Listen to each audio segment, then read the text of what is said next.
Good evening, everyone.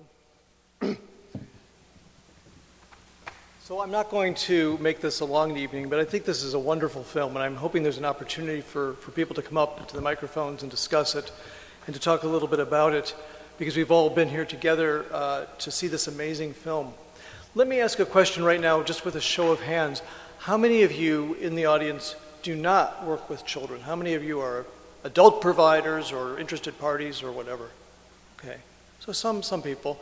And the rest of you, I'm going to assume somehow either you work exclusively with children or with some mix of children and adults. My first comment is to actually thank the council for asking me. It was a real honor to be the commentator on this film.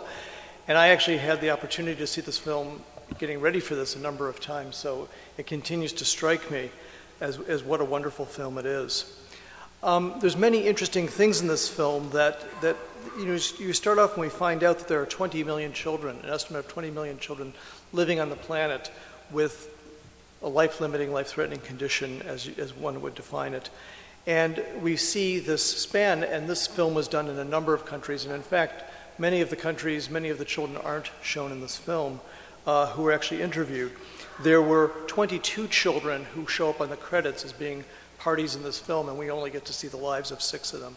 But they were in North America, Europe, Russia, Asia, and Africa, and it's really quite amazing, quite extraordinary that they were able to put this together. The film was translated with subtitles into 12 different languages, so very, very accessible to people. And again, it points to the widespread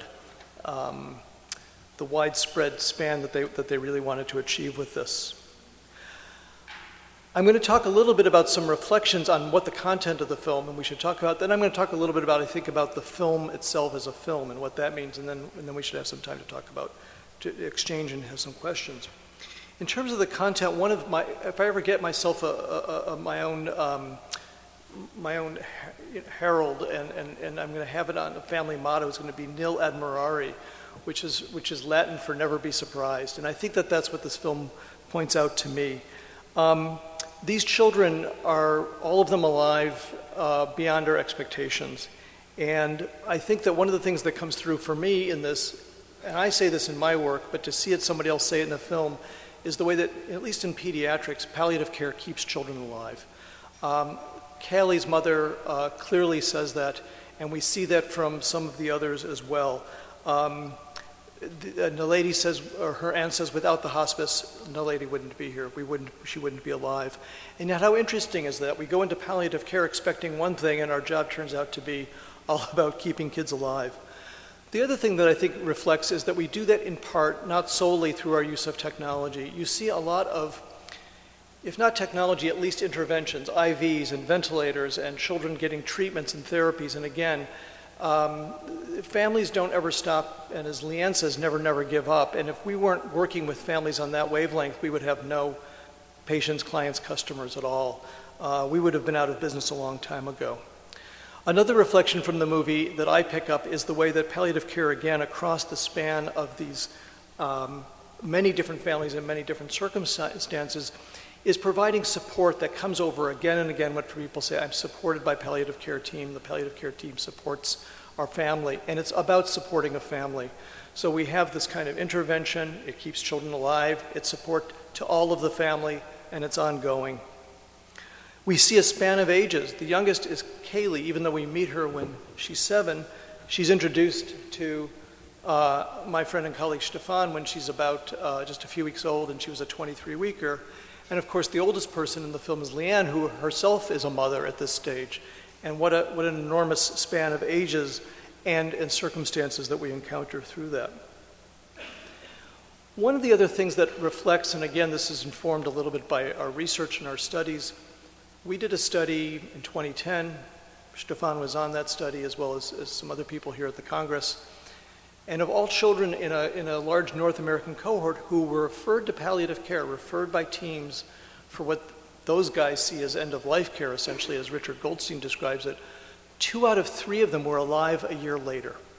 So again, nil admirari, you'd never be surprised. And in the film, 2 out of 3 of these children are alive at the end of the film. Leanne passes away, as we see in the credits, and Marmaduke has passed away, and the others are still alive, Naledi and the others. The importance of relationships. We see these families and their very strong relationships, but we see the relationships to the palliative care teams. And I think that in addition to the technology that we bring or the interventions we bring, that kind of, we're going to do life and deal with death at the same time, and along with the idea that we support the family is the long-standing relations. I was very struck by the fact that Leanna was still cared for at Boston Children's Hospital. And I'm a believer that there's some magic in continuity of care and long-term relationships with clinicians that actually makes a huge difference in people's health and in their care. There's a balance of the interventions I've described and family, and of course focus on the person. The resiliency of children. Those of you, I asked you who doesn't work with kids here, and I think that, I often say kids are sort of fresh out of the box. All the parts are brand new, and they're in growth and repair mode. And they might have a disease affecting one organ, but everything else is getting ready to keep growing and living. And that's true of their physiology, but it's also true of their emotional space, and I believe of their spiritual space. And lastly, there's this mix of so many different feelings in this film. There's pleasure, Marmaduke in his truck. There's pain, and Leanne talks at one point about lying on the couch and crying with her broken ribs. There's achievement. We see Ahmed winning the chess prize and the lady getting ready to publish her book. And as the narrator, David Suchet, says, there's only now for these children. Some reflections about the film. I thought the film was very moving. I thought it was really well done. It has to cover a lot of ground because this is an area that's so rich in territory. If we look in the worldwide film catalogs, there's already been 32 films on the subject of pediatric palliative care in one kind or another, and some of them made here in Canada. And it was interesting for me to think about that many movies made about this topic and why we don't know more about those movies and what's going on in the field. I also thought it was interesting about what was left on the cutting room floor. Having been involved with making films, with one of the films like this, I can tell you that these snippets, these segments of 10 minutes probably represent hours and hours of filmmaking and what was left on the cutting room floor, as well as the other 16 children who we don't meet and the dozens of other consultants that we don't hear from their voices. And my last thought about the film is that I wish there had just been one more cohort in the film, and that is the many children that we see in the North American and European context of children with genetic and metabolic diseases, another very important group, and a group that we spoke about today in the session on pediatrics, and thinking about the children's voices and where those kids and those families are as well. With that, I want to turn it over to you and ask you some questions, and I'm going to begin with asking people in the room, especially those who don't work with children, or even those who are in the world of pediatric palliative care, what surprised you about this movie? What really struck you that you didn't expect to see in a film that, for me, many of the themes felt very familiar? And if anybody wants to get up and launch into that. Were there no surprises at all? Okay. So everybody felt pretty comfortable. The other question I would take with this film is, how do you think it would impact others in a way that was different from your own advocacy? We spend a lot of time in palliative care. All the people at this Congress are so used to being advocates, either at some kind of a political organizational level like the council, or just individually, you go on the ward and you say, I'm the palliative consultant and this is what I do. And I'm trying to think about what difference does a film make? How do people see this? How would you present this? How would this make a difference for anybody? Are there any takers on that question? Okay. There, please come to the microphone so that people can hear you, and that it goes on the recording as well.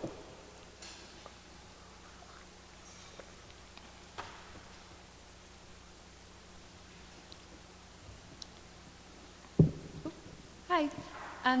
So I think that this actually goes along with the first question you asked. Oh, please, yeah. I was just too nervous to get up. I know. But I think for me, I'm a student and I just have an interest in palliative care, but I guess I'm most familiar with adults. And what surprised me, and I think what would surprise a lot of people, is really the fact that there was so much, like, just extending of life rather than the actual process of death and dying. So yeah, that was really the big surprise for me. Thank you. And I think that that's something that after the many years I've been in the field, that I just take for granted now, that that's what happens. And we kind of almost lose sight of the fact that that's an extraordinary thing. It's partly we extend life, but it's also mostly partly that those kids are just extending their own lives, and we're just kind of helping them along. You can't say, oh, nope, I'm not going to, nope, no antibiotics for you, or whatever it is. You just kind of give them these gentle nudges. And as I said, children have tremendous, Kaylee is a great example. She was a 23-weeker, and here she is running around. And the lady, her physician says, oh, she was going to die at 1, she was going to die at 3, she was going to die at 7. She's in a coma for 5 months at 15 in renal failure. I mean, it's not a huge intervention that makes the difference sometimes for these kids. And if you don't follow that along, I think you're just stupid. I mean, they're just going in one direction. You've got to run after them. That's what children do, as anybody who's a parent. So thank you for pointing that out. And that's a good lesson to take as a student to your friends, colleagues, whoever you encounter. Please, Karen, get up and go. I'm going to go back. It's bad to know people in the audience. Karen. I'm going to go back to your first question as well, because I was surprised and pleased to see the continuity of care for the young adults with pediatric palliative care moving forward. I work with young adults, and there's a big gap and chasm that happens for them, that there isn't the opportunity you saw for the young man that played chess and for the young mother to have those supports continue. So when they hit the young adult years, when they want to achieve those amazing developmental goals, system barriers get in the way, and they aren't able to achieve what they'd like in those short years. So I'm one voice trying to raise awareness. I know in other parts of the world there's more palliative care for young adults. It's a different world than adult palliative care for young adults. So just to raise the question and to remember these young adults, and I loved, Hal, that you talked about the continuity of care for these youth as they move forward, to support them to be young adults and do all that they'd like to do in those years. You're welcome. Yeah. So we've had 2 surprises. I'm going to go for a 3rd surprise. Is there get up, 3rd surprise? But hi Hal, my name's Pat Carraher from Scotland. I've seen that twice now, and it is quite a remarkable film. I think it does reflect much of the world that I see working with youngsters with palliative care needs. I think the big challenge is that I'm comfortable watching it. I think we've been comfortable watching it, is how do we promote this film to the people who haven't seen it? How do we start tackling the 20 million youngsters in the world? I guess 95% of them aren't receiving palliative care. How do we get into intensive care units and start to challenge our consultant colleagues, our senior nurse colleagues, and say, actually, probably the worst place to die is a pediatric intensive care unit. That's where most youngsters die. So I suppose it's not surprising, but that's the challenge I would throw down to this audience, is how do we go and find those youngsters that we don't know about? thanks, Pat. And I think that actually goes to the second question I said, well, how do you think it would impact others? My other question was number 4, in a media-saturated world, what is the role of film? I mean, we're bombarded by media, we're bombarded by YouTubes and Googling, and it's all short clips. And it really made me think, this film was done, and this, I don't know the budget, this is not a cheap film. When you have to fly crews around the world and hundreds of hours of interviews, and I think to myself, this is preaching to the converted, right? And if I take this film, somebody earlier came and said they were going to get a copy of the film and show it to their team and their students, and I'll probably show it to the medical students. But the fact is, I'm still preaching to the converted. And we all nod and we all say, isn't that great? Or maybe there's a student who's receptive to the new learning and says, that's interesting. But should I take this into the ICU and in between the cath film slip it in and they suddenly get this picture? I don't know. Maybe that's the way to do it. There's a biblical story, actually, and I kind of think about this sometimes, that Moses leads the Hebrews through the desert for 40 years, and part of the argument is that he doesn't want to take anybody into the new land that was a slave, nor does he even want to take their children. It's only their grandchildren who end up going. And in some ways, I've sort of, going to Pat's question, it is teaching the students and the trainees, because there's only so much steam I can spend talking to my colleagues who nod at me, yes, yes, yes, and then go away and the next day they do the same thing over and over again in the ICU or wherever. And I shouldn't blame our ICU. We have actually a wonderful relationship with our ICU team. But we all have these colleagues who are just completely resistant to the idea that there's any role for palliative care. And I think that it's the trainees, it's the students, It's the residents, that's where the convincing goes on. And maybe it's that Sinai desert thing that I have to work in the field for 40 years before I get to retire. So I probably got another 25 more to go before I get to retire and give it up. But maybe that's the only way to do this. But it does raise the question of how you're going to make change. The role of films, the role of stories. Jerry Frager presented a theater program several years ago with this Congress. And all these things, what we're going to do, it's hard to know the right keys to the lock. Hi there, thank you. I'll share a little bit about myself. I'm a physician from Winnipeg. I did general family practice for about 8 years, worked in adult palliative care for another 5 or 6 before doing pediatric palliative care for the past 2 years now. And the thing that stood out for me in the film, and it's the same thing that stood out for me in contrasting adult and peds palliative care, is that there's, while it's beneficial in all areas of palliative care, there's a much greater need for collaboration with my specialist colleagues in pediatric palliative care. It just doesn't work to suddenly swoop in and take over as the palliative care team or the palliative care doc or clinical nurse specialist in the way it often kind of happens in the adult world. And I think that's one of the things that I struggle with, I find my colleagues struggle with too, is when our own clinical skills are founded in perhaps family medicine start to feel less than enough when you have someone like, I think Leanne it was, whose goals are very much to keep on living for as long as that's possible. So I can help out with my, symptomatology piece. I can help out with addressing the what ifs and looking at priorities. But there are some things I just don't know because I don't have that specialist skill set. And I guess I'm interested in the conversation about how do we work alongside each other, how do we make sure that we attend to all of our patients, adult and pediatric, in a way that honors the need to live in reality, but also continue with that hope and not be closed off to treatments or approaches because time is short. Maybe we need to open up because time is short. So if others have that experience, or if you have comments about that tension, I'd love to hear it. Anybody want to take up the gauntlet on this? I can certainly answer, but I want to hear if there's anybody. I think, it's interesting you said, I want to hear how, you just said how to do it. Like if I just took out the question mark of your statement, you had it all right there. You say to your colleagues, we're working together, we're a team, we don't have a lot of time here, we're going to do everything we can do. And look again at the lady. She's supposed to die at 1, die at 3, die at 7, die at 15. I mean, you got to have a plan around that. And that's just called planning, I think. I think on another, a Canuck Place, I work at a program called Canuck Place, and a mother once said to me, this is years ago, but I quote her all the time, only a Canuck Place mom meets her child's kindergarten principal and funeral director in the same week.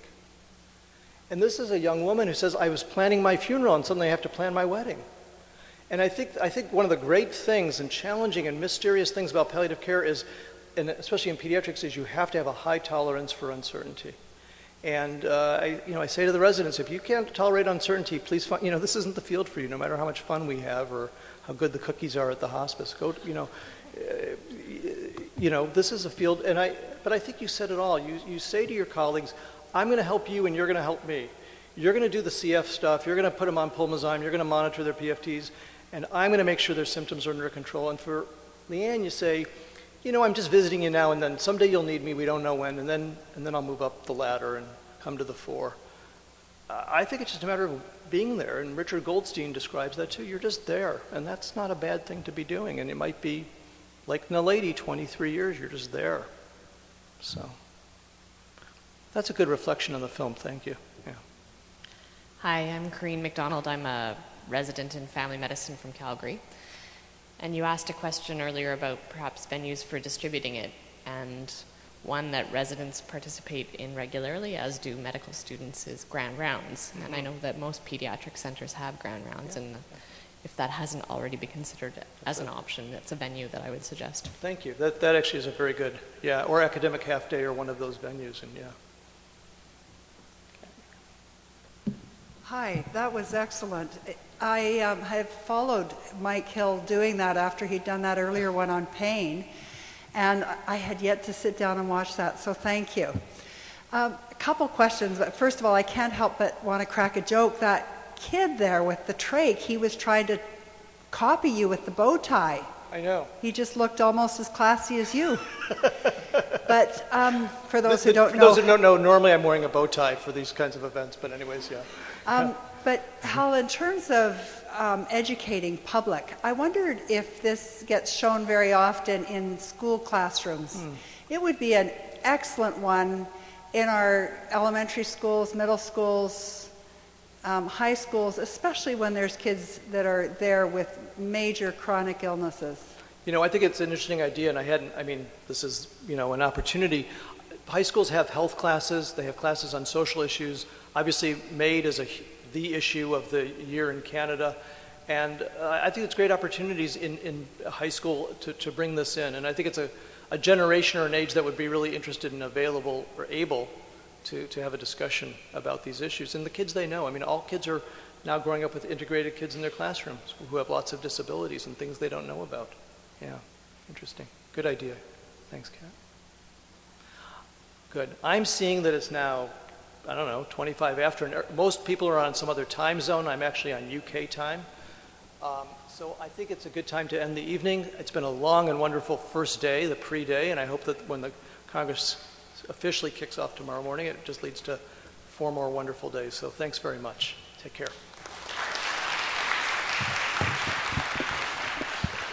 Just a few closing comments. One of the advantages of great age is that you have seen a lot of history. And I wouldn't be at all discouraged. There seems to be a sense of frustration. Why haven't more people seen this film? My wife and I had administrative positions when a slightly demented urologist named Alfred Mount many, many years ago came back and tried to talk about helping people die better. There are 22 million children who don't have access to palliative care today. When Bal started doing that, no children had access to palliative care. Think of the progress we've made in both pediatric and adult palliative care. Think of the progress we've made in understanding more about death and dying. So we should be joyful. Sure, we need to do better. We need to get palliative care out and around, but we should also be proud of what all of you have accomplished, what you have accomplished, because you are really doing something. You've talked about morality and humanity, which is of huge importance to humanity. So thank you very much. On behalf of the council, a plaque to commemorate the evening. And thank you. Just for everybody's information, this will be available at, I've forgotten the name. Tell me the name, Cappy. Swordfish, who are recording this, and it will also be available on the website of the Council of Palliative Care. So have a good evening, and thank you.